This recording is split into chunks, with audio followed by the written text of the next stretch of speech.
Hello everyone, welcome back to my channel Karnataka Paramedical Hub. Hope you guys all are doing well. First time ನನ್ನ ಚಾನಲ್ನ visit ಮಾಡಿದರೆ please ನನ್ನ ಚಾನಲ್ನ subscribe ಮಾಡಿ, share ಮಾಡಿ ಮತ್ತು ಲೈಕ್ ಮಾಡಿ. ಸೊ ಇವತ್ತು ನಾವು ಇಂಪಾರ್ಟೆಂಟ್ ಕ್ವಶನ್ಸ್ ಒಂದು ಸೀರೀಸ್ನ ಸ್ಟಾರ್ಟ್ ಮಾಡ್ತಾ ಹೋಗೋಣ.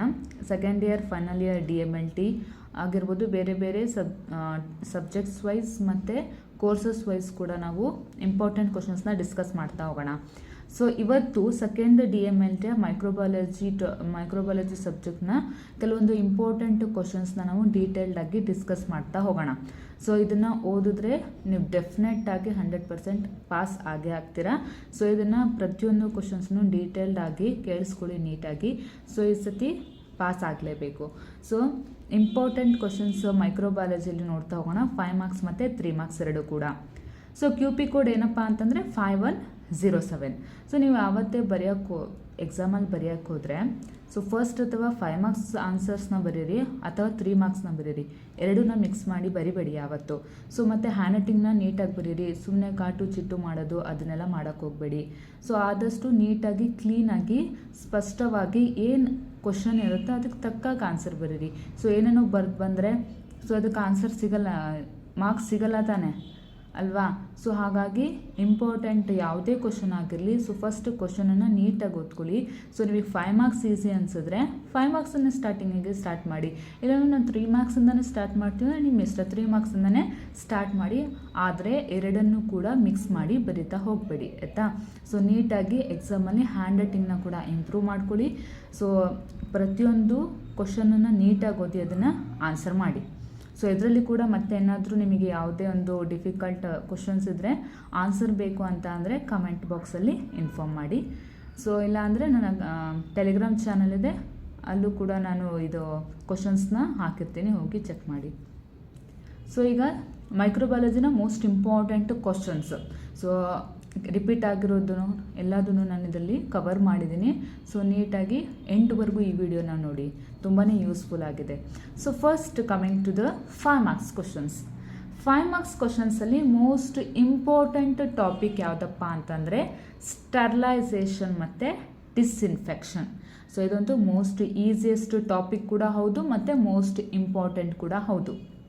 ಸೊ ಈ ಸ್ಟರ್ಲೈಸೇಷನಲ್ಲಿ ಏನು ಸ್ಟರ್ಲೈಸೇಷನ್ ಅಂತ ಅಂದರೆ, ಸೊ ಫಸ್ಟ್ ಕ್ವಶನ್ ಏನಿದೆ ಸ್ಟರ್ಲೈಸೇಷನ್ ಮತ್ತು ಡಿಸ್ಇನ್ಫೆಕ್ಷನ್ ಟಾಪಿಕಲ್ಲಿ ಫಸ್ಟ್ ಕ್ವಶನ್ ಏನು ಕೇಳಿದ್ದಾರೆ, define and classify sterilisation. So ಇದಕ್ಕೆ ನೀವು ಏನನ್ನು ಆನ್ಸರ್ ಮಾಡ್ತೀರಾ, ಏನನ್ನು ಡಿಫೈನ್ ಮಾಡಬೇಕು, ಸ್ಟರ್ಲೈಸೇಷನ್ನ ಡಿಫೈನ್ ಮಾಡಬೇಕು ಮತ್ತು ಇದನ್ನು ಕ್ಲಾಸಿಫೈನ ಮಾಡ್ತಾ ಹೋಗಬೇಕು. ಸೊ ಹಾಗಾದರೆ ಸ್ಟರ್ಲೈಸೇಷನ್ ಅಂತ ಅಂದ್ರೇನು, ಸ್ಟರ್ಲೈಸೇಷನ್ ಇಸ್ ಪ್ರೊಸೆಸ್ ಅಲ್ವಾ. ಸ್ಟರ್ಲೈಸೇಷನ್ ಒಂದು ಪ್ರೊಸೆಸ್. ಇದರಿಂದ ಏನು ಮಾಡ್ಬೋದು, ಆರ್ಟಿಕಲ್ ಇರ್ಬೋದು, ಸರ್ಫೇಸ್ ಮೀಡಿಯಮ್ನ ಏನು ಮಾಡ್ಬೋದು, ಮೈಕ್ರೋ ಆರ್ಗ್ಯಾನಿಸಮ್ಸ್ನ ಫ್ರೀ ಮಾಡುವಂತಹ ಒಂದು ಪ್ರೊಸೆಸ್ ಇದು ಅಲ್ವಾ ಸ್ಟರ್ಲೈಸೇಷನ್ ಅನ್ನೋದು. ಸೊ ಇದನ್ನು ಕೂಡ ಕೆಲವೊಂದು ಮೆಥಡ್ಸ್ ಇದ್ದಾವೆ, ಇದನ್ನು ಕ್ಲಾಸಿಫೈ ಮಾಡಿದ್ದಾರೆ. ಸೊ ಏನಪ್ಪ, ಫಿಸಿಕಲ್ ಮೆಥಡ್ಸ್ ಆಫ್ ಸ್ಟರ್ಲೈಸೇಷನ್ ಇರ್ಬೋದು, ಅದರಲ್ಲೇ ಕೂಡ ಏನಿರುತ್ತೆ ಸನ್ಲೈಟ್ ಮೆಥಡ್ಸ್ ಇದೆ, ಡ್ರೈಯಿಂಗ್ ಇದೆ, ಹೀಟ್ ಇದೆ, ಮತ್ತು ರೇಡಿಯೇಷನಿಂದ ಸ್ಟರ್ಲೈಸೇಷನ್ ಮಾಡುವಂಥದ್ದು. ಅಗೇನ್ ರೇಡಿಯೇಷನಲ್ಲಿ ನಾನ್ ಅಯನೈಸಿಂಗ್ ರೇಡಿಯೇಷನ್ ಮತ್ತು ಅಯನೈಸಿಂಗ್ ರೇಡಿಯೇಷನ್ ಆಗಿರ್ಬೋದು. ಸೊ ಅಲ್ವಾ. ಸೊ ಹಾಗಾಗಿ this is the most important question. ಇಷ್ಟೆಲ್ಲ ಡೀಟೇಲ್ಡಾಗಿ ಬರೀತಾ ಹೋಗಬೇಕಾಗತ್ತೆ. Define and classify sterilisation. So next second one most important ಮತ್ತು ರಿಪೀಟ್ ಆಗಿರುವಂಥ ಕ್ವಶನ್ ಇದು ಯಾವುದಿದು, ಹಾಟ್ ಏರ್ ಓವನ್. ಸೊ ಹಾಗಾದರೆ ಹಾಟ್ ಏರ್ ಓವನಲ್ಲಿ ಏನೇನು ಬರೀತೀರಾ, ಸೊ ಫಸ್ಟ್ ಪ್ರಿನ್ಸಿಪಲ್ ಬರಿಬೇಕು, ಸೊ ಮೆಕ್ಯಾನಿಸಮ್ ಆಫ್ ಆ್ಯಕ್ಷನ್ ಇರುತ್ತಲ್ವ, ಸೊ ಅದನ್ನು ಬರಿಬೇಕು, ಡಯಾಗ್ರಾಮ್ ಮತ್ತು ಯೂಸಸ್ನ ಬರಿಬೇಕು. So hot air oven same autoclave ಕೂಡ ತುಂಬಾ ರಿಪೀಟ್ ಆಗಿರುವಂಥ question. Same mechanism of action ಬರೀರಿ. ಸೊ ಮತ್ತು ಕನ್ಸ್ಟ್ರಕ್ಷನ್ ಇದೆ ಅಲ್ವಾ, ಸೊ ಡಯಾಗ್ರಾಮ್ ಅದನ್ನು ಎಕ್ಸ್ಪ್ಲೇನ್ ಮಾಡಿ ಮತ್ತು ಯೂಸಸ್ನ ಬರೀರಿ. ಸೊ ನೆಕ್ಸ್ಟ್ ಕ್ವಶನ್ ಬಂದುಬಿಟ್ಟು ಯಾವುದಪ್ಪ, that is cold sterilisation and ಮತ್ತು ಬೇರೆ question sterilisation by radiations R the filters ಅಂತ ಕೇಳ್ಬೋದು. ಸೊ ಇದರಿಂದ ನೀವು 5 ಮಾರ್ಕ್ಸಿಗೆ ಬಂದರೂ ಬರಿಬೋದು ಮತ್ತು ಈ ಟಾಪಿಕನ್ನು ಕವರ್ ಮಾಡಿದ್ರೆ 5 ಮಾರ್ಕ್ಸ್ 3 ಮಾರ್ಕ್ಸ್ ಎರಡೂ ಮಾರ್ಕ್ಸಿಗೆ ಕೂಡ ನೀವೇನು ಮಾಡ್ಬೋದು, ಡೀಟೇಲ್ಡಾಗಿ ಓದಿದ್ರೆ ಈಸಿಯಾಗಿ ಆನ್ಸರ್ನ ಮಾಡ್ಬೋದು. So next move on to the next most important topic ಯಾವುದಪ್ಪ ಅಂತಂದರೆ that is culture media. So culture media most important topic ಅಂತಲೇ ಕೇಳ್ಬೋದು. ಏನನ್ನು ಕೇಳ್ತಾರೆ, ಯಾವುದೇ ಕಲ್ಚರ್ ಮೀಡಿಯಾನ ಕಾಂಪೋಸಿಷನ್ ಕೇಳ್ಬೋದು ಅಥವಾ ಡೆಫಿನೇಷನ್ ಕೇಳ್ಬೋದು ಅಲ್ವಾ. ಸೊ ಹಾಗಾದರೆ ಕಲ್ಚರ್ ಮೀಡಿಯಾದಲ್ಲಿ ಬರುವಂಥ ಕೆಲವೊಂದು ಇಂಪಾರ್ಟೆಂಟ್ ಕ್ವಶನ್ಸ್ ಯಾವುದಪ್ಪ ಅಂತಂದರೆ that is composition and preparation of chocolate agar. Most common ಆಗಿ ಕೇಳುವಂಥ ಕ್ವಶನ್ ಇದು. So next second one is enriched media, third one is selective media, ಆಮೇಲೆ RCM ಮತ್ತು ಅನೆರೋಬಿಕ್ ಕಲ್ಚರ್ ಮೆಥಡ್ಸ್. ಸೊ ಇದೆಲ್ಲ ಮೋಸ್ಟ್ ಕಾಮನ್ ಆಗಿ repeat ಆಗಿ ಬರುವಂತಹ ಕಲ್ಚರ್ ಮೀಡಿಯಾದಿಂದ ಬರುವಂಥ ಟಾಪಿಕ್ಸ್. ಇದೆಲ್ಲ 5 ಮಾರ್ಕ್ಸಿಗೆ ಯಾವುದಾದ್ರು composition and preparation of chocolate agar, enriched media, selective media, RCM and anaerobic culture methods. So next staining ಟೆಕ್ನಿಕ್ಸಲ್ಲಿ ಬಂದರೆ ಯಾವ ಕ್ವಶನ್ಸ್ಗಳು ಬರ್ಬೋದಪ್ಪ ಅಂತಂದರೆ ಒಂದು ZN ಸ್ಟೇನಿಂಗ್ ಟೆಕ್ನಿಕ್ ಅಥವಾ ಆ್ಯಸಿಡ್ ಫಾರ್ ಸ್ಟೇನಿಂಗ್ ಟೆಕ್ನಿಕ್ ಆ್ಯಂಡ್ ಮತ್ತು ಇನ್ನೊಂದು ಯಾವುದು ಗ್ರಾಮ್ ಸ್ಟೇನಿಂಗ್ ಟೆಕ್ನಿಕ್. ಸೊ ಈ ZN for example ZN staining ಟೆಕ್ನಿಕ್ನ ಹೇಗೆ ಬರೀತೀರಾ? ಸೊ ZN ಸ್ಟೇನಿಂಗ್ ಟೆಕ್ನಿಕ್ ಏನಕ್ಕೆ ಪರ್ಫಾರ್ಮ್ ಮಾಡ್ತೀವಿ? ಸ್ಪೆಷಲಿ ಆ್ಯಸಿಡ್ ಫಾಸ್ಟ್ ಬ್ಯಾಸಿಲೈನ ಫೈಂಡ್ ಔಟ್ ಮಾಡೋದಕ್ಕೆ ನೀವು ಏನು ಮಾಡ್ತೀರಾ? ZN ಸ್ಟೇನಿಂಗ್ ಟೆಕ್ನಿಕ್ನ ಪರ್ಫಾರ್ಮ್ ಮಾಡ್ತೀರಾ. ಒಂದು ಪಾಯಿಂಟ್ ಆಯಿತಾ? ಮತ್ತು ಇನ್ನೊಂದು ಮೋಸ್ಟ್ ಇಂಪಾರ್ಟೆಂಟ್, ಎಲ್ಲನೂ ಪ್ಯಾರಾಗ್ರಾಫಲ್ಲಿ ಬರೆಯೋಕ್ಕೆ ಹೋಗ್ಬೇಡಿ, ಪಾಯಿಂಟ್ ವೈಸ್ ಬರಿತಾ ಹೋಗಿ, ಈಸಿ ಆಗುತ್ತೆ ಅಲ್ವಾ. ಸೊ ಆ್ಯಸಿಡ್ ಫಾಸ್ಟ್ ಬ್ಯಾಸಿಲೈನ ಕಂಡುಹಿಡಿಯೋದಕ್ಕೆ ನೀವೇನು ಮಾಡ್ತೀರಾ? ZN ಸ್ಟೇನಿಂಗ್ ಟೆಕ್ನಿಕ್ನ ಪರ್ಫಾರ್ಮ್ ಮಾಡ್ತೀರಾ. ಸೊ ಇದ್ರ ಪ್ರಿನ್ಸಿಪಲ್ ಇದೆ ಅಲ್ವಾ. ಸೊ ಪ್ರಿನ್ಸಿಪಲ್ನ ಫಸ್ಟ್ ಬರೀರಿ, ಅದಾದಮೇಲೆ ಏನು ಬರೀತೀರಾ? ಪ್ರೊಸೀಜರ್. ಸೊ ಪ್ರೊಸೀಜರ್ ಹೇಗೆ ಬರೀತೀರಪ್ಪ ಅಂತಂದರೆ ಒಂದು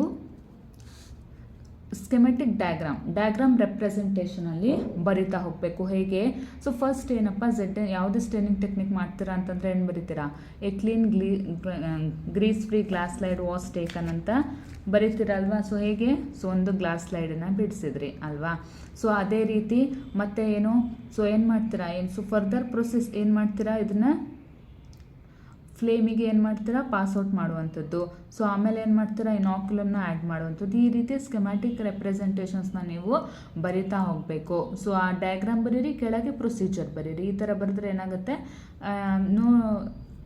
ವ್ಯಾಲ್ಯುವೇಷನ್ ಮಾಡೋರಿಗೂ ಈಸಿ ಅನಿಸುತ್ತೆ ಮತ್ತು ಸರಿ ಬರೆದಿದ್ದಾರೆ ಅಂತ ಮಾರ್ಕ್ಸ್ ಕೂಡ ಸಿಗುತ್ತೆ ಅಲ್ವಾ. That is ZN staining technique. ಅದೇ ರೀತಿ ಗ್ರಾಮ್ ಸ್ಟೇನಿಂಗ್ ಟೆಕ್ನಿಕ್ ಕೂಡ ಅದೇ ರೀತಿ ಬರೀರಿ. ಸೊ ಮತ್ತೆ ಗ್ರಾಮ್ ಸ್ಟೇನಿಂಗ್ ಟೆಕ್ನಿಕಲ್ಲಿ ಮತ್ತೆ 3 ಮಾರ್ಕ್ಸಿಗೆ ಏನನ್ನ ಕೇಳ್ಬೋದಪ್ಪ ಅಂತಂದರೆ 3 ಮಾರ್ಕ್ಸ್ ಅಥವಾ 5 ಮಾರ್ಕ್ಸಿಗೆ ಕೇಳ್ಬೋದು. ಸೊ ರಿಯೇಜೆಂಟ್ಸ್ ಯಾವುದು used in Gram stain. So ಯಾವ್ಯಾವ ರಿಯೇಜೆಂಟ್ಸ್ನ ಯೂಸ್ ಮಾಡ್ತೀರ ಅದನ್ನು ಬರಿಬೇಕು. So next preparation of Gram ಸ್ಟೇನನ್ನು ಹೇಗೆ ಪ್ರಿಪೇರ್ ಮಾಡ್ತೀರ ಅಂತ ಬರಿಬೇಕಾಗುತ್ತೆ. So this is the staining ಟೆಕ್ನಿಕ್ಸಲ್ಲಿ ಬರುವಂತಹ ಕ್ವಶನ್ಸ್ ಇದು. ಸೊ ನೆಕ್ಸ್ಟ್ 5 ಮಾರ್ಕ್ಸಿಗೆ ಯಾವುದಪ್ಪ ಇಂಪಾರ್ಟೆಂಟ್ ಕ್ವಶನ್ ಅಂತ ಅಂದರೆ, so next one hypersensitivity. So ಈ ಹೈಪರ್ ಸೆನ್ಸಿಟಿವಿಟಿಯಲ್ಲಿ 2 ಕ್ವಶನ್ಸ್ ಬರುತ್ತೆ. ಯಾವುದೋ ಒಂದು type 1 that is immediate hypersensitivity and second one type 4 delayed. ಈ 2ರಲ್ಲಿ ಯಾವುದಾದ್ರೂ ಒಂದು ಬಂದೇ ಬರುತ್ತೆ ಹೈಪರ್ ಸೆನ್ಸಿಟಿವಿಟಿ, ಓದ್ಕೊಳ್ಳಿ. ಸೊ ಮತ್ತೆ ಯಾವ ರೀತಿ ಕ್ವಶನ್ಸ್ನ ಕೇಳ್ಬೋದಪ್ಪ ಅಂತಂದರೆ classify and describe the hyper sensitivity reaction ಅಂತ ಕೇಳ್ಬೋದು. ದಿಸ್ ಹೈಪರ್ ಸೆನ್ಸಿಟಿವಿಟಿಯಿಂದ 2 ಕ್ವಶನ್ ಬರುತ್ತೆ, ಟೈಪ್ 1 ಮತ್ತು ಅಥವಾ type 4. So next type 1 immediate ಅಂತ ಕರಿತೀವಿ, ಟೈಪ್ 4 ಡಿಲೇಡ್ ಹೈಪರ್ ಸೆನ್ಸಿಟಿವಿಟಿ ಅಂತ ಕರಿತೀವಿ. So next most important and most repeat ಆಗಿರುವಂಥ ಕ್ವಶನ್ ಯಾವುದು? That is Koch postulates. So 100% 5 ಮಾರ್ಕ್ಸಿಗೆ ಬಂದೇ ಬರುತ್ತೆ Koch postulates, important. So next one ಮೈಕ್ರೋಸ್ಕೋಪಲ್ಲಿ ಫ್ಲೋರೋಸೆಂಟ್ ಮೈಕ್ರೋಸ್ಕೋಪ್ ಮತ್ತು ಫ್ಲೋರೋಸೆಂಟ್ ಮೈಕ್ರೋಸ್ಕೋಪನ್ನು ಕೇಳ್ಬೋದು. ಇದರಲ್ಲೂ ಕೂಡ ಪ್ರಿನ್ಸಿಪಲ್ ಡಯಾಗ್ರಾಮ್ ಯೂಸಸ್ನ ಅಪ್ಲಿಕೇಶನ್ಸ್ನ ಬರೀರಿ. ಸೊ ಅದೇ ರೀತಿ ಇನ್ನೊಂದು use and care of compound microscope. So compound ಮೈಕ್ರೋಸ್ಕೋಪಿಂದ ಈ ಒಂದೇ ಕ್ವಶನ್ಸ್ ಯಾವಾಗಲೂ ಬರೋದು, ಯಾವುದು? Use and care of compound microscope. ನಾನು ಓದ್ತಿದ್ನಲ್ಲ ಆವಾಗಲಿಂದನೂ ಈ ಒಂದೇ ಕ್ವಶನ್ ಯಾವುದು? Use and care of compound microscope, most important. So next one immunity ಟಾಪಿಕಿಂದ ಸೊ ಯಾವ ಕ್ವಶನ್ಸ್ ಬರ್ಬೋದು? Define immunity, classify innate immunity ಅಂತ ಬರ್ಬೋದು. ಸೊ ಇನ್ನೆಟ್ ಇಮ್ಯುನಿಟಿ ಬಂದರೆ ಸೊ ಇದೇ ರೀತಿ ಚಾರ್ಟನ್ನು ಬರೆದು ಅಕ್ವೈರ್ಡ್ ಇಮ್ಯುನಿಟಿ ಮತ್ತು ಆ್ಯಕ್ಟಿವ್ ಮತ್ತು ಪ್ಯಾಸಿವ್ ಇಮ್ಯುನಿಟಿನ ಡೀಟೇಲ್ಡಾಗಿ ಎಕ್ಸ್ಪ್ಲೇನ್ ಮಾಡಬೇಕಾಗತ್ತೆ. ಸೊ ನೆಕ್ಸ್ಟ್ ಕ್ವಶನಿಗೆ ಬಂದರೆ that is biochemical reactions. So video fast ಆಗ್ತಿದೆ ಅನಿಸ್ತಿರ್ಬೋದು. ಸೊ ಯಾಕಂದರೆ ಕ್ವಶನ್ಸ್ ಜಾಸ್ತಿ ಇದ್ದಾವೆ, ಕವರ್ ಮಾಡಬೇಕಲ್ವ. ಸೊ ನಿಮಗೂ ಈಸಿ ಆಗಬೇಕು. ಸೊ ಹಾಗಾಗಿ ಸ್ವಲ್ಪ ಫಾಸ್ಟಾಗಿ ಮಾಡ್ತಿದ್ದೀನಿ. ಸೊ ಬಯೋಕೆಮಿಕಲ್ ರಿಯಾಕ್ಷನ್ಸಲ್ಲಿ 2 ಟೆಸ್ಟ್ ಬರುತ್ತೆ. ಒಂದು ಇಂಡೋಲ್ ಟೆಸ್ಟ್, ಇನ್ನೊಂದು citrate utilisation test. Indole test 5 ಮಾರ್ಕ್ಸಿಗೆ ಕೇಳ್ತಾರೆ.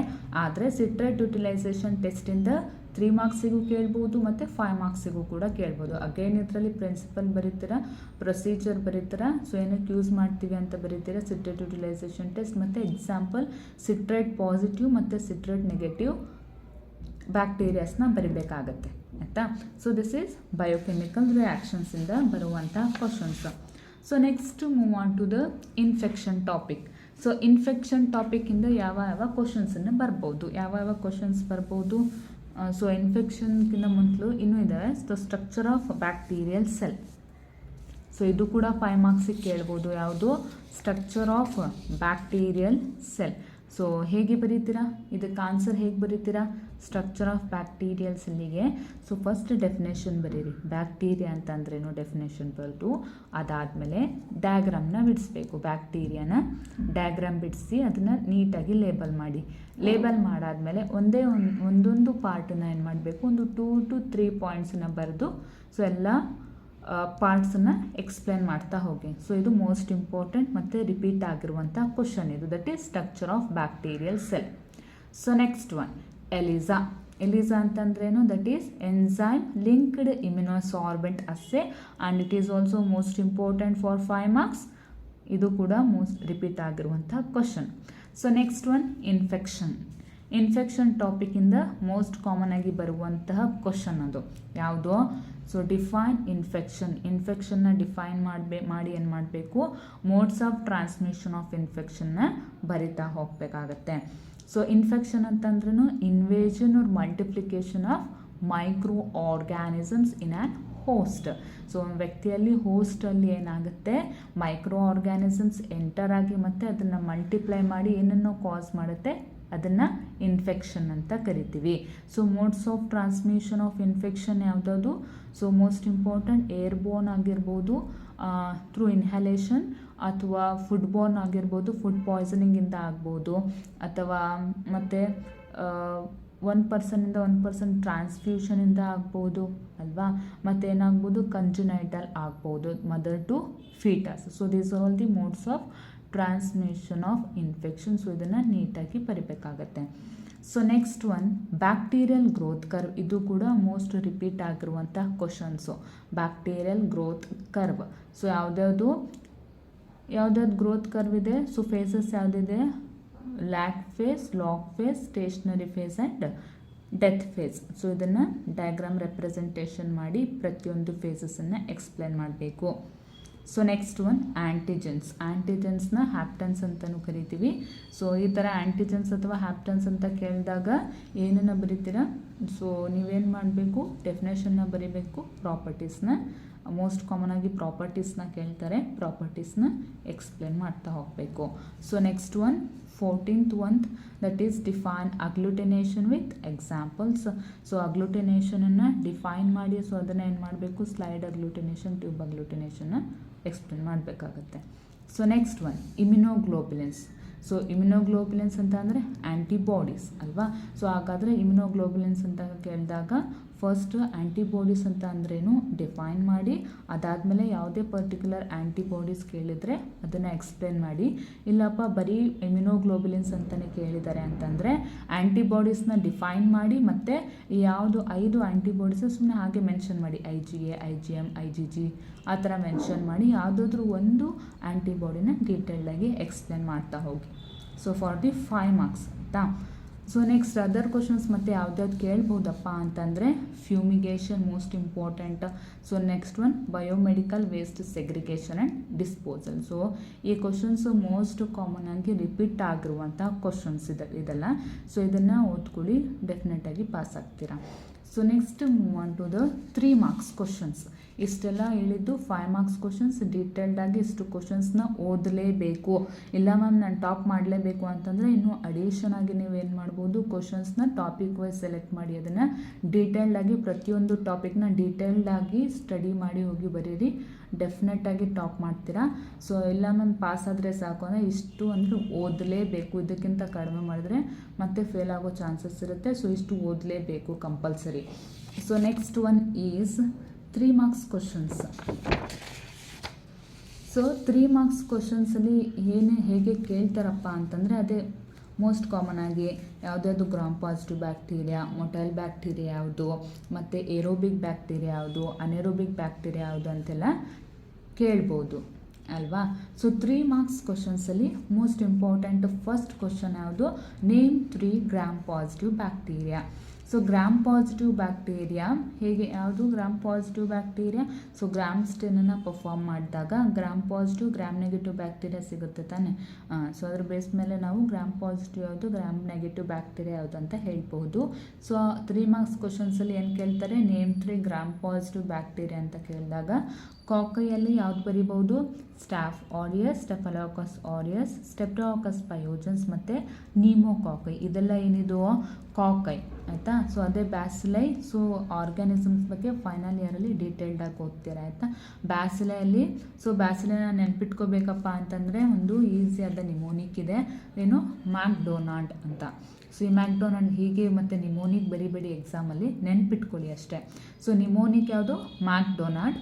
ಮ್ಯಾಕ್ಡೊನಾಲ್ಡ್ ಅಂತಂದರೆ M stands for mycobacterium species, A stands for anthracis bacillus, C stands for Clostridium species, D stands for diphtheриal corynebacterium, NO nocardia.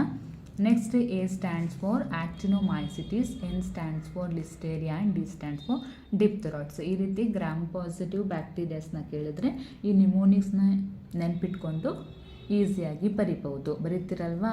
So next second one, name 3 motile bacteria. Motile bacteria ಅಂತಂದ್ರೇನೋ by use of ಏನು ಫ್ಲಾಜೆಲಾದಿಂದ motility ಇರುವಂತಹ bacteria ಅಲ್ವಾ. So ಮೊಟಿಲಿಟಿನ ಹೇಗೆ ಕಂಡುಹಿಡಿತೀರಾ, bacteria ಮೊಟಿಲಿಟಿಯಿಂದ by ಯಾವ ಮೆಥಡಿಂದ, ದಟ್ ಈಸ್ ಹ್ಯಾಂಗಿಂಗ್ ಡ್ರಾಪ್ ಮೆಥಡಿಂದ ನಾವು ಬ್ಯಾಕ್ಟೀರಿಯಾ ಮೊಟಿಲಿಟಿಯನ್ನು ಕಂಡುಹಿಡಿಬಹುದು. ಸೊ ಹಾಗಾದರೆ ಯಾವುದಾದಪ್ಪ 3 ಮೊಟೈಲ್ ಬ್ಯಾಕ್ಟೀರಿಯಾ ಅಂತಂದರೆ that is Salmonella species, Escherichia coli, Pseudomonas aeruginosa ಮತ್ತು Vibrio cholerae. So these are the motile bacterias. So next name 3 anaerobic culture media. So anaerobic culture media ಬೇಕಾ, ಹೌದು. ಏನಕ್ಕೆ, ಕೆಲವೊಂದು ಬ್ಯಾಕ್ಟೀರಿಯಾ ಆಬ್ಸೆನ್ಸ್ ಆಫ್ ಆಕ್ಸಿಜನಲ್ಲಿ growth ಆಗೋದ್ರಿಂದ ಅಂತಹ ಬ್ಯಾಕ್ಟೀರಿಯಾನ ಗ್ರೋ ಮಾಡೋದಕ್ಕೆ ಕಂಡುಹಿಡಿಯೋದಕ್ಕೆ ನಮಗೆ ಏನು ಬೇಕು, ಅನೆರೋಬಿಕ್ ಕಲ್ಚರ್ ಮೀಡಿಯಾ ಬೇಕಾಗುತ್ತೆ.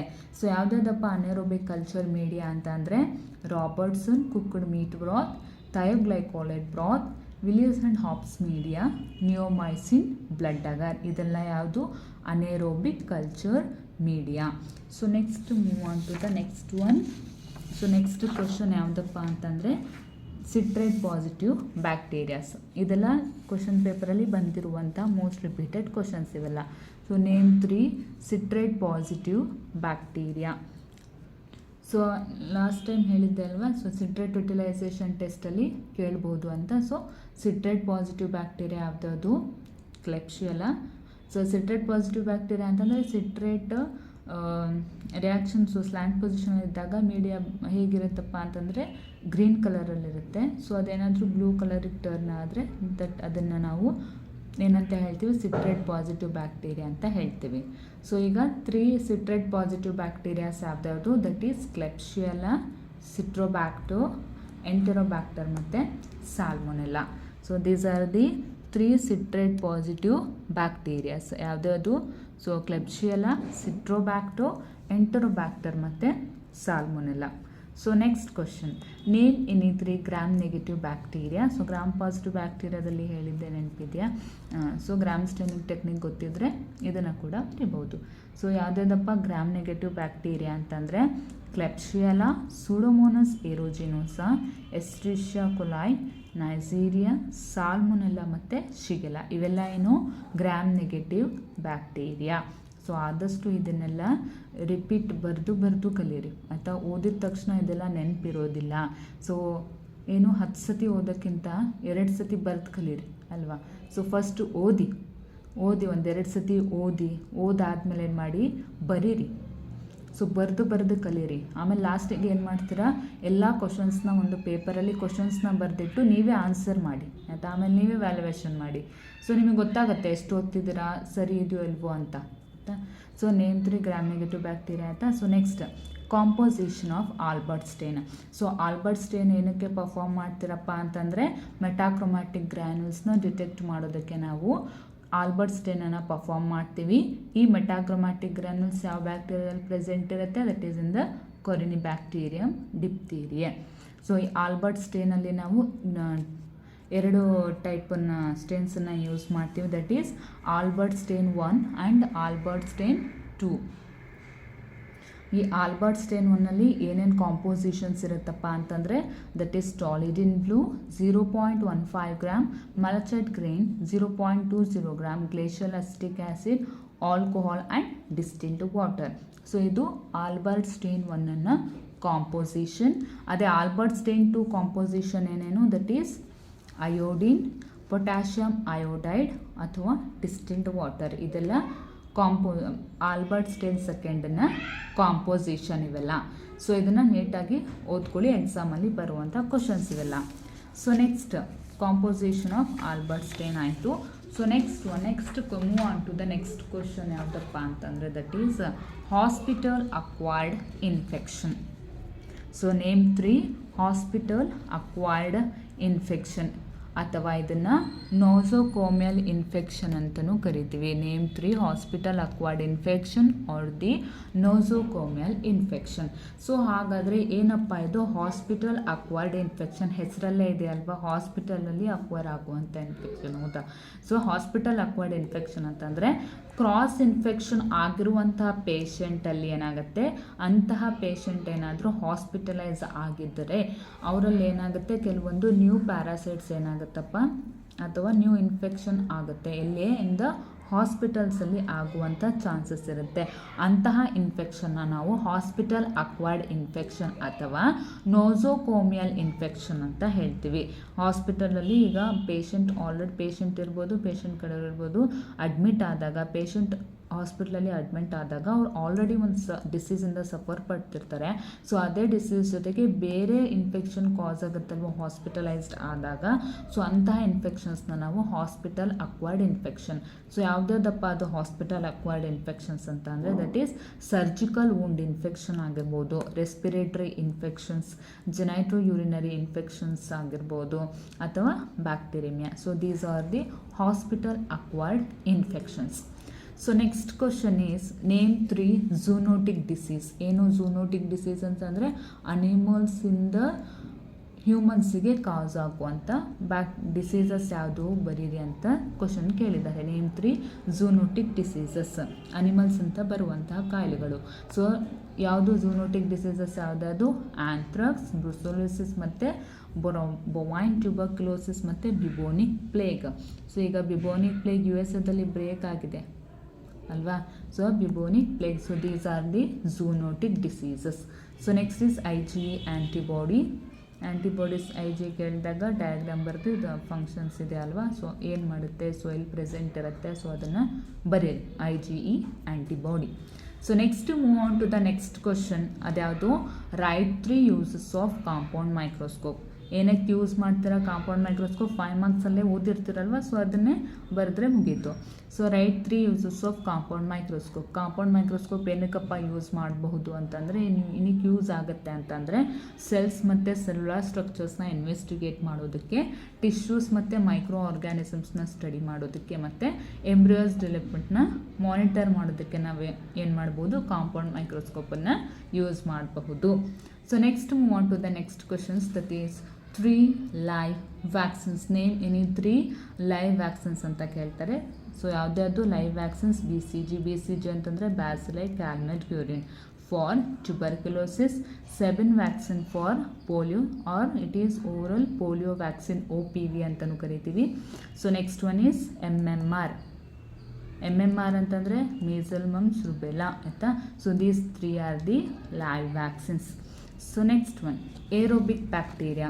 ಸೊ ಯಾವುದ್ಯಾವುದು, ಏನು ಏರೋಬಿಕ್ ಬ್ಯಾಕ್ಟೀರಿಯಾ ಅಂತಂದರೆ, ಈ ಬ್ಯಾಕ್ಟೀರಿಯಾಸ್ ಏನಪ್ಪ only in the presence of ಆಕ್ಸಿಜನಲ್ಲಿ ಗ್ರೋ ಆಗುವಂಥ ಬ್ಯಾಕ್ಟೀರಿಯಾ. ಇದು ಯಾವುದ್ಯಾವುದು, Pseudomonas aeruginosa, Mycobacterium tuberculosis, Staphylococcus aureus ಮತ್ತು Escherichia coli. So these are the aerobic bacteria. ಯಾವುದ್ಯಾವುದು, Pseudomonas aeruginosa, Mycobacterium tuberculosis and Staphylococcus aureus, Escherichia coli. ಇದೆಲ್ಲ ಏನು aerobic bacteria, only in the presence of ಆಕ್ಸಿಜನಲ್ಲಿ grow ಆಗುವಂತಹ bacteria. So next move on to the next question ಯಾವುದಪ್ಪ ಅಂತಂದರೆ right 3 sources of infection ಹೇಳಿದ್ನಲ್ವ. So ಅದದು airborne infection, food borne infection ಆಗ್ಬೋದು ಅಥವಾ vector borne infection. So next name 3 selective media. So ಹಾಗಾದರೆ selective media ಅಂತಂದ್ರೇನು? Selective media ಅನ್ನೋದು ಕೂಡ ಒಂದು ಸಾಲಿಡ್ ಮೀಡಿಯಾ. ಸೊ ಈ ಸಾಲಿಡ್ ಮೀಡಿಯಾ ಜೊತೆ ನಾವೇನು ಮಾಡ್ತೀವಿ, ಕೆಲವೊಂದು ಇನ್ಹಿಬಿಟರಿ ಸಬ್ಸ್ಟೆನ್ಸನ್ನು ಆ್ಯಡ್ ಮಾಡ್ತೀವಿ. ಏನಕ್ಕೆ? To inhibit the other organisms. For example, ನನಗೆ ಶಿಗೆಲಾ ಅಥವಾ ಸಾಲ್ಮೊನೆಲ್ಲನ ನಾನು ಐಡೆಂಟಿಫೈ ಮಾಡಬೇಕು. ಆ ಶಿಗೆಲಾ ಮತ್ತು Salmonella, for example Salmonella only grow ಆಗಬೇಕು ಅಂತಂದರೆ ನನಗೆ DCA ಬೇಕು, DCA ಮೀಡಿಯಾ ಬೇಕು. That is deoxycholate citrate agar media ಬೇಕಾಗುತ್ತೆ. ಸೊ ಈ ಮೀಡಿಯಾದಲ್ಲಿ ಅದರ್ ಆರ್ಗ್ಯಾನಿಸಮ್ಸ್ ಕೂಡ ಇರಬಹುದು ಅಲ್ವಾ. ಸೊ ಪರ್ಟಿಕ್ಯುಲರ್ ಗಿವನ್ ಸ್ಯಾಂಪಲಲ್ಲಿ ಬೇರೆ ಆರ್ಗ್ಯಾನಿಸಮ್ಸ್ ಕೂಡ ಇರ್ಬೋದು, ನಾರ್ಮಲ್ ಫ್ಲೋರಾ ಇರ್ಬೋದು. ಅದನ್ನು ಏನು ಮಾಡಬೇಕು, ಸಪ್ರೆಸ್ ಮಾಡೋದಕ್ಕೆ ಅದು ಈ ಸೆಲೆಕ್ಟಿವ್ ಮೀಡಿಯಾ ಏನು ಮಾಡುತ್ತೆ, ಅದರ್ ಆರ್ಗ್ಯಾನಿಸಮ್ಸ್, ನಾನು ಸಾಲ್ಮೊನೆಲ್ಲನೇ ಫೈಂಡ್ ಔಟ್ ಮಾಡಬೇಕು ಅಂದರೆ ಬೇರೆ ಆರ್ಗ್ಯಾನಿಸಮ್ಸ್ ಏನಿರುತ್ತೆ ಅದನ್ನು ಸಪ್ರೆಸ್ ಮಾಡಿ ಓನ್ಲಿ ಸಾಲ್ಮೊನೆಲ್ಲನೇ ಗ್ರೋ ಮಾಡುತ್ತೆ. ಸೊ ಅಂತಹ ಮೀಡಿಯಾನ ನಾವು ಸೆಲೆಕ್ಟಿವ್ ಮೀಡಿಯಾ, ಓನ್ಲಿ ಪರ್ಟಿಕ್ಯುಲರ್ ಅಥವಾ ರಿಕ್ವೈರ್ಡ್ ಆರ್ಗ್ಯಾನಿಸಮ್ಸ್ನ ಇದು ಗ್ರೋತ್ ಮಾಡುತ್ತೆ. Example deoxycholate citrate agar, DCA for Shigella or Salmonella. ಅದೇ ರೀತಿ bile salt agar for Vibrio cholerae ಅಥವಾ Wilson Blair medium for particularly for Salmonella. So these are the selective medias. So next move on to the next question ಯಾವುದದು, that is what is buffer, give an example. So ಏನಪ್ಪ buffer ಅಂದರೆ ಒಂದು solution. ಅದೇನಾಗುತ್ತೆ, even acid ಅಥವಾ ಬೇಸನ್ನು add ಮಾಡಿದ್ರೂ ಕೂಡ ಏನಾಗುತ್ತೆ, that resist the change in pH change ಆದರೂ ಕೂಡ ಅದನ್ನು ರೆಸಿಸ್ಟ್ ಮಾಡುವ ಕೆಪಾಸಿಟಿನ ಈ ಸೊಲ್ಯೂಷನ್ ಹೊಂದಿರುತ್ತೆ. ಅದಕ್ಕೋಸ್ಕರ ಇದನ್ನು ಬಫರ್ ಅಂತ ಕರಿತೀವಿ. ಸೊ ಎಕ್ಸಾಂಪಲ್ ಫಾರ್ ಬಫರ್ ಯಾವುದು, phosphate buffer and acetate buffer. So next move on to the next question, that is ingredients of nutrient agar. Nutrient agar ಗೊತ್ತಿದೆ ಅಲ್ವಾ. ಸೊ ನ್ಯೂಟ್ರಿಯೆಂಟ್ ಅಗಾರಿಗೆ ಏನೇನು ಅವಶ್ಯಕತೆ ಇರುತ್ತೆ ನ್ಯೂಟ್ರಿಯೆಂಟ್ ಅಗಾರ್ನ ಪ್ರಿಪೇರ್ ಮಾಡೋದಕ್ಕೆ ಅಂತಂದರೆ, first peptone, beef extract, agar, sodium chloride and water. So these are all the composition of nutrient agar ಅಥವಾ ingredients of nutrient agar. ಯಾವ್ದು, peptone, beef extract, agar, sodium chloride and water. So next name 3 RNA viruses. RNA viruses ಯಾವುದು? ಸೊ genetic material ಈ ವೈರಸಸ್ಸಲ್ಲಿ ಯಾವುದಿರುತ್ತೆ, RNA ಇರುತ್ತೆ. RNA DNA viruses separate ಇರುತ್ತೆ. So ಕೆಲವೊಂದು contains both DNA and RNA. So ಇಲ್ಲಿ ಕೇಳಿರುವಂಥ ಕ್ವಶನ್ ಯಾವುದು, ನೇಮ್ 3 RNA ವೈರಸಸ್. ಯಾವುದ್ಯಾವುದು, influenza virus, HIV or hepatitis C virus or HCV. So HIV ಅಂತಂದ್ರೇನು ಫುಲ್ ಫಾರ್ಮ್ ಕಮೆಂಟ್ ಮಾಡಿ ನೋಡೋಣ. So name 3 RNA viruses. RNA viruses ಯಾವುದ್ಯಾವುದು, influenza virus, HIV ಅಥವಾ hepatitis C virus. So next move on to the next question. So name 3 bacteria causing STD ಅಂತಂದರೆ sexually transmitted diseases. ಯಾವುದಾದ್ರೂ 3 ಆರ್ಗ್ಯಾನಿಸಮ್ಸ್ನ ಬರೀರಿ. So ಅದು sexually transmitted ಡಿಸೀಸನ್ನು ಕಾಸ್ ಮಾಡುವಂಥ ಆರ್ಗ್ಯಾನಿಸಮ್ಸ್ನ ಅಥವಾ ಬ್ಯಾಕ್ಟೀರಿಯಾನ ಬರೀರಿ ಅಂತ ಕೇಳಿದ್ದಾರೆ. ಸೊ ಇದನ್ನು ಹೇಗೆ ಆನ್ಸರ್ ಮಾಡ್ತೀರಾ, ಗೊನೋರಿಯಾ ಅನ್ನೋದೇನು ಡಿಸೀಸ್ ಅಲ್ವಾ, ಕಾಸ್ ಮಾಡುವಂಥ ಬ್ಯಾಕ್ಟೀರಿಯಾ ಯಾವುದು, that is Neisseria gonorrhoeae. So next one syphilis is a disease that is caused by the organism ಯಾವುದು, Treponema pallidum. So next one ಕ್ಲೆಮೇಡಿಯಾನ ಕಾಸ್ ಮಾಡುವಂಥ ಆರ್ಗ್ಯಾನಿಸಮ್ ಯಾವುದು, Chlamydia trachomatis. So these are the bacteria causing sexually transmitted diseases. So next one streak culture. So ನಾನು streak culture rough ಆಗಿ ಬಿಡಿಸಿದ್ದೀನಿ, ನೀವು ಎಕ್ಸಾಮಲ್ಲಿ ನೀಟಾಗಿ ಬಿಡಿಸ್ಬೇಕು. ಸ್ಟ್ರೀಕ್ ಕಲ್ಚರ್ ಏನಕ್ಕೆ ಯೂಸ್ ಮಾಡ್ತೀರಾ, ಐಸೋಲೇಷನ್ ಆಫ್ ಬ್ಯಾಕ್ಟೀರಿಯಾನ ಐಸೋಲೇಷನ್ ಮಾಡೋದಕ್ಕೆ ಯೂಸ್ ಮಾಡ್ತೀವಿ. ಸ್ಟ್ರೀಕ್ ಕಲ್ಚರ್ ಕೇಳಿದಾಗ ಬರೀ ಈ ಥರ ಡಯಾಗ್ರಾಮ್ ಬಿಡಿಸಿದ್ರೆ ಸಾಲದು, 2-3 ಪಾಯಿಂಟ್ಸ್ ರಿಲೇಟೆಡ್ ಟು ಇದಕ್ಕೆ ಬರಿಬೇಕಾಗತ್ತೆ. ಸೊ ಇದೇನು ಇದು, ಪ್ರೈಮರಿ ಇನಾಕ್ಯುಲಮ್ ಇದೇನಿದು ಸ್ಪೆಸಿಮೆನ್ ಅಲ್ವಾ, ಸ್ಪೆಸಿಮೆನ್ನ ಪ್ರೈಮರಿ ಇನಾಕ್ಯುಲಮ್ ಇದು. ಸೊ ನೆಕ್ಸ್ಟ್ ಏನು ಮಾಡ್ತೀರಾ, ಇದನ್ನು ಈ ರೀತಿ ಥ್ರೆಡ್ಸನ್ನು ಕ್ರಿಯೇಟ್ ಮಾಡ್ತೀರಾ. ಸೊ ಪ್ರತಿ ಸಲ ಏನು ಮಾಡಬೇಕು, ಇನಾಕ್ಯುಲೇಷನ್ ಲೂಪನ್ನು ಏನು ಮಾಡಬೇಕು, ಪ್ರತಿ ಸತಿ ಫ್ಲೇಮಿಗಿಟ್ಟು ಸ್ಟರ್ಲೈಸ್ ಮಾಡಿ ಮತ್ತು ಫರ್ದರ್ ಸೇಮ್ ಪ್ರೊಸೆಸನ್ನು ಮಾಡಬೇಕಾಗುತ್ತೆ. So this is the strike culture. So next one bacterial capsule. So ಏನಂತ ಕೇಳಿದರೆ functions of bacterial capsule. So capsule ಏನು ಪಾರ್ಟ್ ಆಫ್ ಬ್ಯಾಕ್ಟೀರಿಯಾ ಅಲ್ವಾ. ಈ ಕ್ಯಾಪ್ಸೂಲ್ ಏನು ಮಾಡುತ್ತಪ್ಪ ಅಂತಂದರೆ ಒಂದು ಸೆಕ್ಯೂರಿಟಿ ಇದ್ದಂಗೆ ಬ್ಯಾಕ್ಟೀರಿಯಾಗೆ. ಇದೇನು ಮಾಡುತ್ತೆ, ಈ ಕ್ಯಾಪ್ಸೂಲ್ ಏನು ಮಾಡುತ್ತೆ, ಫ್ಯಾಗೋಸೈಟೋಸಿಸ್ನ ಇನ್ಹಿಬಿಟ್ ಮಾಡುತ್ತೆ. ಈಗ ಯಾವುದೇ ಬ್ಯಾಕ್ಟೀರಿಯಾ ಬಾಡಿಯೊಳಗೆ ಹೋದಾಗ, ಹೋಸ್ಟ್ ಬಾಡಿಯೊಳಗೆ ಹೋದಾಗ ಏನಾಗುತ್ತೆ, ನಮ್ಮ ಬಾಡಿಯೊಳಗೆ ಇರುವಂಥ ಆ್ಯಂಟಿಬಾಡೀಸ್ ಅದನ್ನ ಅಟ್ಯಾಕ್ ಮಾಡೋಕ್ಕೆ ಬಂದೇ ಬರುತ್ತೆ ತಾನೆ. ಅಂಥ ಸಮಯದಲ್ಲಿ ಈ ಕ್ಯಾಪ್ಸೂಲ್ ಏನು ಮಾಡುತ್ತೆ, ಆ್ಯಂಟಿಬಾಡೀಸ್ ಬಂದು ಏನು ಮಾಡಬೇಕು, ಫ್ಯಾಗೋಸೈಟೋಸಿಸ್ ಅಂದರೆ ಆ ಆರ್ಗ್ಯಾನಿಸಮ್ಸ್ನ ಎಂಗಲ್ಫ್ ಮಾಡುತ್ತೆ, ತಿನ್ನುತ್ತಲ್ವಾ. ಸೊ ಅದನ್ನು ಏನು ಮಾಡುತ್ತೆ, ಈ ಕ್ಯಾಪ್ಸೂಲ್ ಪ್ರಿವೆಂಟ್ ಮಾಡುತ್ತೆ. ಸೊ ಮತ್ತು ಇದರಿಂದ ಏನು ಮಾಡ್ಬೋದು, ಏನು ಗೊತ್ತಾಗುತ್ತಪ್ಪ ಬ್ಯಾಕ್ಟೀರಿಯಲ್ ಕ್ಯಾಪ್ಸೂಲಿಂದ ಅಂತ ಅಂದರೆ, ಆ್ಯಕ್ಟ್ಸ್ ಆ್ಯಸ್ ಎ ಆ್ಯಂಟಿಜನ್ ಆಗಿ ಆ್ಯಕ್ಟ್ ಮಾಡುತ್ತೆ. ಸೊ ಇದರಿಂದ ಏನು ಮಾಡ್ಬೋದು, ಬ್ಯಾಕ್ಟೀರಿಯಾನ ಈಸಿಯಾಗಿ ನಾವು ಐಡೆಂಟಿಫೈ ಮಾಡ್ಬೋದು. ಸೊ ಮತ್ತು it is A protective covering. ಯಾವುದಕ್ಕೆ, ಬ್ಯಾಕ್ಟೀರಿಯಾಗೆ ಪ್ರೊಟೆಕ್ಟಿವ್ ಕವರಿಂಗ್. ಯಾವುದ್ರ ಅಗೇನ್ಸ್ಟಾಗಿ ಆಪೋಸಿಟಾಗಿ ವರ್ಕ್ ಮಾಡುತ್ತೆ. ಕೆಲವೊಂದು ಆ್ಯಂಟಿ ಬ್ಯಾಕ್ಟೀರಿಯಲ್ ಆ್ಯಕ್ಷನ್ ಆಫ್ ಸಬ್ಸ್ಟೆನ್ಸಸ್ ಇರುತ್ತೆ. ಲೈಸೋಸೈಮ್ ಇರ್ಬೋದು. ಈ ಲೈಸೋಸೈಮ್ ಬ್ಯಾಕ್ಟೀರಿಯೋಫೇಜ್ ಆ್ಯಂಟಿಬಾಡೀಸ್ ಅಗೇನ್ ಹೇಳಿದ್ನಲ್ಲ ಫ್ಯಾಗೋಸೈಟೋಸಿಸ್. ಸೊ ಇದನ್ನೆಲ್ಲ ಪ್ರಿವೆಂಟ್ ಮಾಡೋದಕ್ಕೆ ಏನು ಮಾಡುತ್ತೆ, ಈ ಆ್ಯಂಟಿ ಬ್ಯಾಕ್ಟೀರಿಯಲ್ ಸಬ್ಸ್ಟೆನ್ಸಸ್ಸನ್ನು ಇದರ ಅಗೇನ್ಸ್ಟಾಗಿ ಆ್ಯಕ್ಟ್ ಮಾಡುತ್ತೆ ಮತ್ತು ಬ್ಯಾಕ್ಟೀರಿಯಾನ ಪ್ರೊಟೆಕ್ಟಿವ್ ಕವರಿಂಗ್ ಆಗಿ ಆ್ಯಕ್ಟ್ ಮಾಡುತ್ತೆ ಇದು capsule. So these are the functions of bacterial capsule. So next ಒಂದು ಫ್ಲಾಜೆಲಾ ಗೊತ್ತಿದೆ ಅಲ್ವಾ, ಏನಕ್ಕೆ ಬೇಕು, ಫಾರ್ ದಿ ಮೊಟಿಲಿಟಿ. ಸೊ ಹೇಗಿರುತ್ತೆ, ಥ್ರೆಡ್ ಲೈಕ್ ಸ್ಟ್ರಕ್ಚರ್ಸ್ ಇರುತ್ತೆ ಮತ್ತು ಇದು extremely thin, that measuring about 5 to 20 micron in length and 0.01 to 0.02 micron in diameter.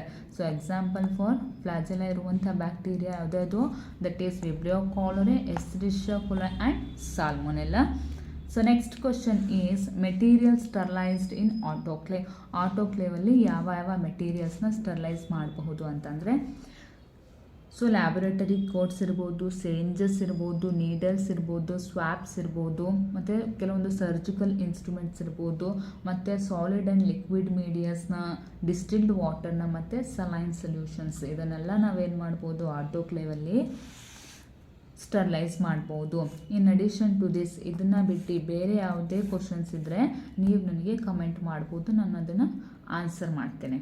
So it may be Telegram channel ಕೂಡ ಶೇರ್ ಮಾಡ್ಬೋದು, ಇಲ್ಲಾಂದರೆ ಅದಕ್ಕೆ ಕೂಡ ಸಪ್ರೇಟ್ ವೀಡಿಯೋಸ್ನ ಮಾಡ್ತೀನಿ.